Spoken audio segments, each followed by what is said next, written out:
Labadiena, mano vardas Tomas Lagunaičius, esu socialinių mokslų daktaras ir norėčiau šiandieną pakalbėti apie filosofinę koncepciją, kuri vadinasi būties daugialypiškumas.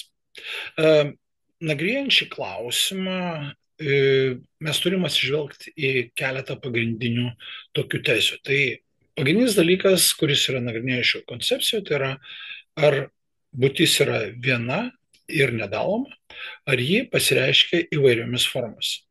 Šis klausimas buvo svarbus jau senovės Graikijoje ir išlieka aktualus ir dabartyje.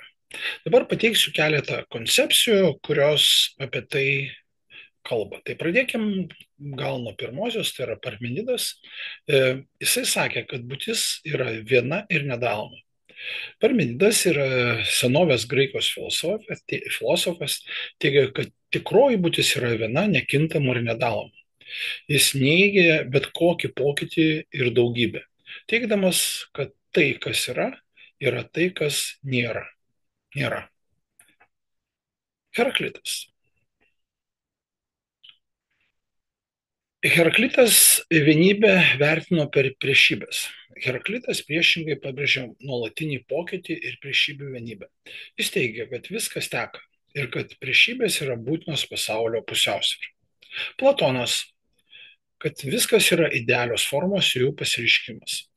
Platonas pristatė idėjų teoriją, pagal kurią tikroji realybė yra amžinos ir nekintančios formos, o materialus pasaulis yra tik jų atspindys. Jis teigia, kad tai, kas matoma, yra tik šešėlės tikrosios realybės. Dar norėčiau tiesiog paminėti, žinau, teorijų yra labai daug, aiškinančių šitą koncepciją. Dar norėčiau paminėti Heideggerį, kuris suprato, kad būtis kaip buvimas ir jos atskleidimas. Martinas Heideggeris, šiuolaikinis Vokietijos filosofas, nagrinėdamas būties klausimus kaip buvimo ir jo atskleidimo santykį. Jis teigia, kad būtis pasireiškia per mūsų santykius su pasauliu ir kalba.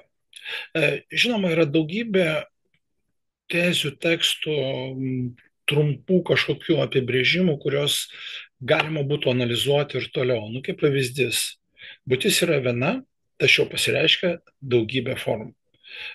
Galima būtų šitą teiginį analizuoti įvairiausiais rakursais. Pirmiausia, ar iš tikrųjų ta būtis yra viena, gal yra kažkas tai dar, kažkokia kita būtis. Antras dalykas, ar iš tikrųjų tai pasireiškia per daugybę formų. Žinoma, mūsų empiriniai stebėjimai mato, kad iš tikrųjų daug tų formų pasireiškimų yra, bet ar tikrai tai yra tokios didelės skirtybės, gal jos kažkokios yra vis tiek vienoje būties integruotos. Tai šios klausimus filosofija svarsto ir aš manau, kad išsvarsys dar ateityje. Tai jeigu iš tikrųjų kažkas tai domina šioje srityje, galite paskambinti, galite prašyti e-mailą.